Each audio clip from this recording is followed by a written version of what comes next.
Assalamualaikum warahmatullahi wabarakatuh. Saya dan teman-teman saya akan menjawab soal PG yang ada sebelumnya.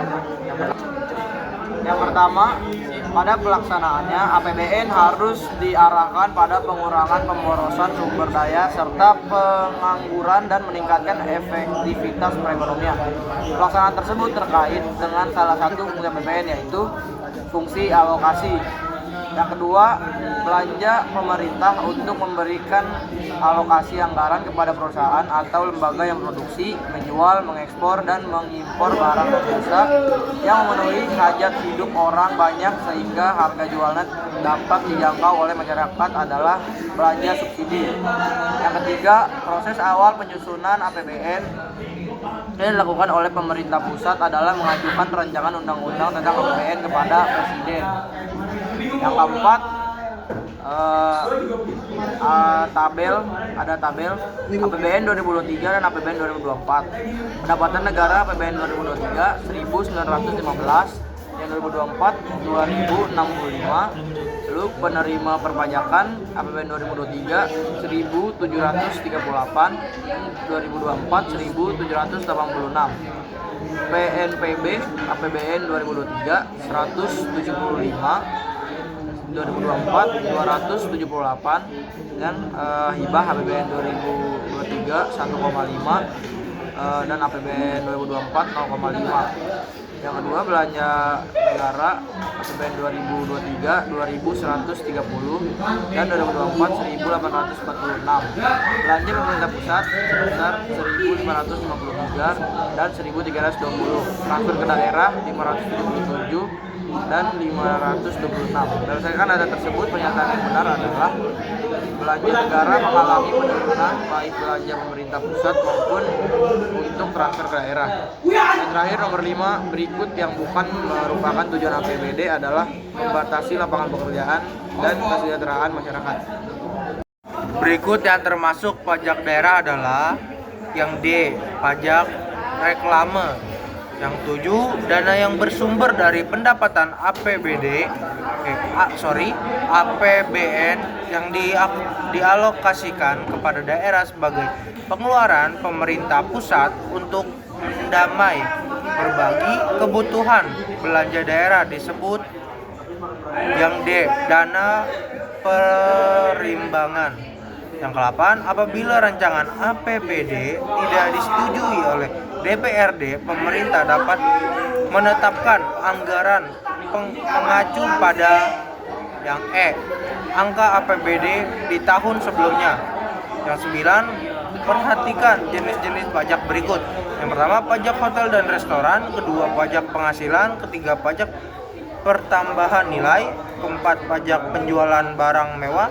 Kelima, pajak bumi dan bangunan. Pajak yang dipungut oleh pemerintah pusat ditunjukkan oleh nomor yang D, 2, 3, dan 4. Ke-10 dan terakhir, sistem pemungutan pajak yang memberikan kepercayaan kepada wajib pajak untuk memperhitungkan, membayar, dan melaporkan sendiri disebut A, self assessment scheme. Yang selanjutnya itu pilihan ganda kompleks. Nah, di sini APBN merupakan rencana 5 tahunan keuangan pemerintahan negara yang persetujuannya disetujui oleh Dewan Perwakilan Rakyat Daerah. Disebut juga DPRD. Itu jawabannya salah. Nah, yang nomor 2, APBN dirancang dalam masa 1 tahun sejak 1 Januari hingga 31 Agustus. Itu jawabannya salah juga. Nah, yang ketiga, pendapatan dan belanja negara ini ditetapkan setiap tahun dengan susunan undang-undang. Itu benar. Yang keempat, APBN memiliki fungsi otorisasi pada perencanaan, alokasi, pengawasan, distribusi, dan stabilisasi, yaitu benar. Yang terakhir, anggaran pendapatan dan belanja negara meliputi pendapatan, anggaran belanja, dan pembiayaan negara, itu benar. Nah, yang kedua, itu memberi tanda benar dan salahnya. Yang benar itu memperlancar distribusi pendapatan, memperluas lapangan pekerjaan, meningkatkan pertumbuhan ekonomi. Lanjut yang ketiga, itu tuh nona masyarakat 100%. Nona pembayaran pajak 10% untuk pembelian di salah satu geremal, yaitu benar. Nah, di situ Bapak Tom membayar dengan tertib pajak bumi bangunan atas rumah yang ditempati. Bapak Tom itu benar. Habis itu yang ketiga, Evan memutuskan untuk membeli ayam goreng di pinggir jalan dan tidak membeli ayam goreng di gerakan mall makanan Prancis dari Amerika Serikat karena tidak mau membayar pajak pertambahan nilai. Yaitu salah. Nah, yang terakhir, Sonia memiliki 2 kendaraan bermotor atas nama pribadi tetapi tidak mau membayar pajak kendaraan setiap tahunnya, yaitu salah. Nah, lanjut ke nomor C. Nah, yang C menjodohkan di halaman 65. Yang pertama, fungsi-fungsi APBN. Yang pertama itu otoritas, maksudnya dalam anggaran negara menjadi dasar dalam pelaksanaan pendapatan dan belanja setiap tahunnya. Yang kedua, perencanaan, menjadi wadah bagi pelaksanaan program pembangunan daerah atau pedoman untuk merencanakan kegiatan. Lalu yang ketiga ada pengawasan, menjadi pedoman dan melakukan penilaian atas kegiatan penyelenggara pemerintah. Lalu yang keempat ada alokasi, membagi pembangunan dan pemerataan. Lalu ada yang kelima itu distribusi, anggaran negara wajib memperhatikan rasa keadilan serta kepatutan. Lalu ada yang keenam, stabilisasi, menjadi sebuah alat dalam rangka memelihara serta mengupayakan keseimbangan fundamental perekonomian. Yang kedua ada kebijakan fiskal. Kebijakan fiskal, pembayaran transfer ditingkatkan, tarif pajak diturunkan.